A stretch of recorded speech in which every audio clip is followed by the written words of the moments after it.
Even if Los Angeles is known for its crazy traffic, I've been lucky to breeze through the freeways the past few days. And driving around has been an absolute pleasure, especially with the new Panamera 4S.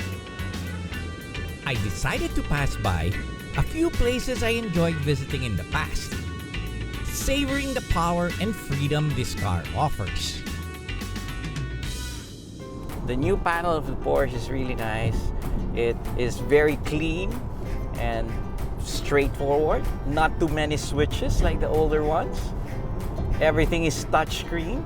And the little buttons that they have is very firm and made out of stainless steel. It feels like airplane switches. That's why I like it.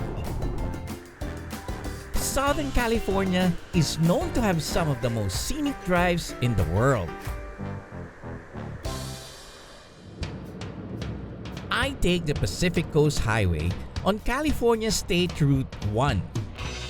This cliff-hugging 123-mile stretch of road offers dramatic views of the coastline. It passes through golden beaches and seaside villages, where you will find a laid-back surfing culture. It's also a famous lookout for ocean wildlife. During my younger years, I used to spend a lot of time here after flying. The whales would normally migrate from the north to the south up to Mexico during this time of the year. And you can see the whales pass by, and always interesting sight to see. I make my way to Long Beach, where I spent a lot of time at the airport in the past, doing airplane buying and selling. After finishing a day's work at the airport, there's nothing better than sitting down for a good old hamburger at one of my favorite places in Long Beach. I'm surprised that it's still here after decades of not being able to visit. They've always prepared it in this manner. I remember treating out all the mechanics and buying a bunch of this every time we packed an airplane in Long Beach. This looks very, very good. I still think this is the best hamburger here in the LA area. Taste hasn't changed. From Long Beach, I headed to Santa Paula Airport in the city of Ventura. We're heading northwest to Santa Paula Airport to meet a good old friend of mine, Don Older. He said it would be a nice drive with a nice view, and he's right. The mountains is a change of scene from LA traffic. I've got very nice acceleration in this car. The 8-gear transmission is good. Don Older used to be my flight and sim instructor at Flight Safety. We've always shared a lot of common interests, and it's great to catch up with him after all these years.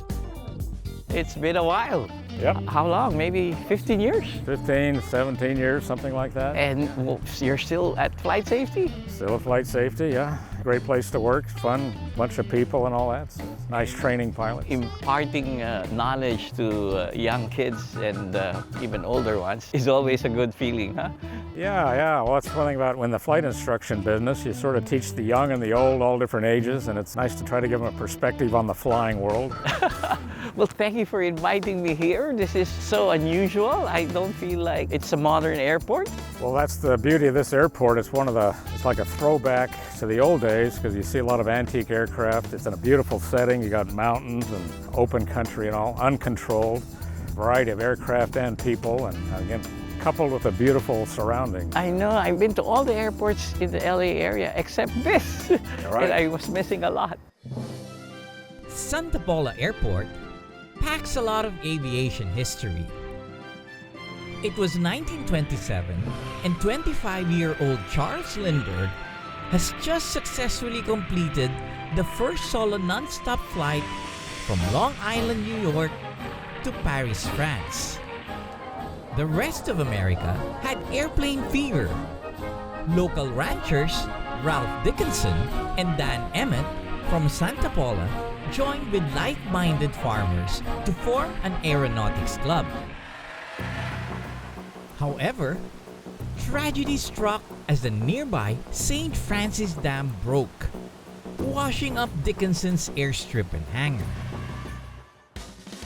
Rising up from the calamity, they raised funds with the local community to build an airport with their own hands. Santa Paula Airport was inaugurated with much celebration and fanfare in August 1930, with aerobatics, parachuting, and attendance of famous aviators of the time. By 1938, with a population of 7,000 people, Santa Paula had the most airplanes per capita than any other community in America.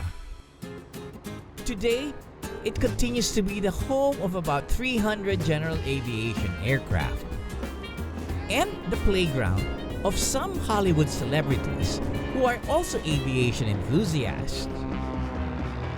And if you visit on the first Sunday of the month, you'll be treated to open hangars where you'll see personal collections of aircraft, cars, motorcycles, and just about any toy you can dream of. It's also great to meet the local aviators and learn about their current projects. It's a private airport. All of us who are hangar owners own 2 shares. You got one of the most scenic areas around to fly in. Yes. People can wander just about anywhere they want to in the airport. That's how airports should be. That's right. This is a great place. The people are friendly. There are a lot of old airplanes here. And a lot of talent. A lot of people actually build them themselves. Yeah, a lot of talent. There are plenty of antique and historic aircraft as well. This particular Gypsy Moth used to belong to Bud Gurney, a longtime friend of Charles Lindbergh, who used to barnstorm with him in the 1920s. They took their first flight together in 1922 and became lifelong buddies. Lindbergh would often visit Gurney's hangar here in their later years. They took their last flight together in 1963 on board this Gypsy Moth. This airport holds so much more interesting flying stories that it really warrants more than just one visit.